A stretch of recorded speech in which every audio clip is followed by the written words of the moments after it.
2 વર્ષે પણ મકાન ન મળતા તાંદલજાના રહીશોનો પાલિકામાં મોરચો પહોંચ્યો હતો।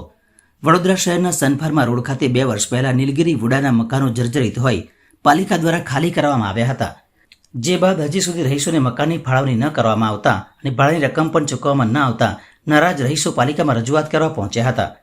વડોદરા શહેરના સનફાર્મા રોડ પર આવેલ વુડાના મકાનો જર્જરિત હોવાનું કારણ આપી 240 જેટલા મકાનો ખાલી કરવામાં આવ્યા હતા, જે બાદ આજ દિન સુધી તેઓને મકાનની ફાળવણી કરવામાં આવી નથી કે જર્જરિત મકાનોની કામગીરી હાથ ધરવામાં આવી નથી। ત્યારે રહેવાસીઓને ભાડે રહેવાનું વખત આવ્યો છે।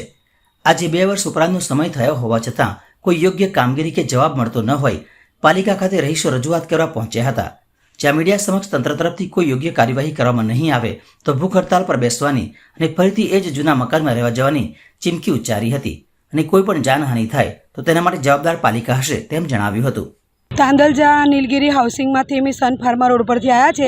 2 વર્ષથી અમને ખાલી કરી દીધેલા, ડ્રેનેજ લાઈન કાપી કાઢી, પાણીનું નળ કાપી કાઢ્યું, તો બી અમે 20 દાડા 21 દાડા તો એવા જ રહ્યા, વગર લાઇટે રહ્યા। અમે બનાવી આલીશું, તમને બીજે શિફ્ટ કરીશું એવું કરીને આજે 2 વર્ષ થઈ ગયા। બધા મારી જોડે આવ્યા છે। અમે 2 વર્ષથી કોઈ અમને પૂછવા નહીં આવતું, ત્યારે અમે બધાએ મિટિંગ કરી કે આપણે જઈને સાહેબને રજૂઆત કરીએ કે 2 વર્ષ થઈ ગયા છે, છોકરાઓની ફી ભરીએ, ભાડા ભરીએ કે શું કરીએ અમે। એટલા માટે અમે બધા જણ આવ્યા છે। તો રાવપુરા હું 3 મહિનાથી ધક્કા ખાઉં છું। અમે બધા જ જેટલા આવ્યા છે એનાથી ડબલ બધા આવે છે, પણ તોય અમને સીધું જવાબ નથી આવતા। તમને કે અમે 50-50 હજાર ભરવા અમે તૈયાર છે। મેં કીધું સાહેબ તમને અમે એક ઓપ્શન આલીશ કે બિલ્ડર અમારું પાસ નહીં કરતા, કોઈ બિલ્ડર પાસ નહીં કરતા, કોઈ લેતા નથી, તો સાહેબ તમે બિલ્ડરની જવાબદારી તમારી હોય છે, અમારી આમ જનતાની થોડી હોય છે। બિલ્ડર લાવવાની જવાબદારી તમારી, તો બી અમે છતાં 3 બિલ્ડરના નંબર મેં આલ્યા છે, તો હજુ સુધી કોઈ વાત નહીં થઈ કે રેહાનાબેન બિલ્ડર આવી ગયું છે, આવી વાત થઈ ગઈ, તમે શાંતિ રાખો થોડા દિવસ। અને તેના સાહેબ એવું કહે છે મને કે અહીં ઘડીએ ઘડીએ આવવાનું નહીં ઓફિસમાં, તો એમને કહી દો નહીં આવવાનું હોય તો અમે અમારી રીતથી રિપેરિંગ કરાવીને અમે રીતથી રહીએ જ, નહીં તો અમે અંધારામાં બી રહેવા ચાલુ કરીશું। અમને 15 દિવસમાં કે અઠવાડિયામાં ફેસલો નહીં મળે તો અમે દીવા હરગાઈને તઈ રહીશું। પછી પોલીસ બી અમને મારશે તો બી અમે માર ખાવા તૈયાર છે।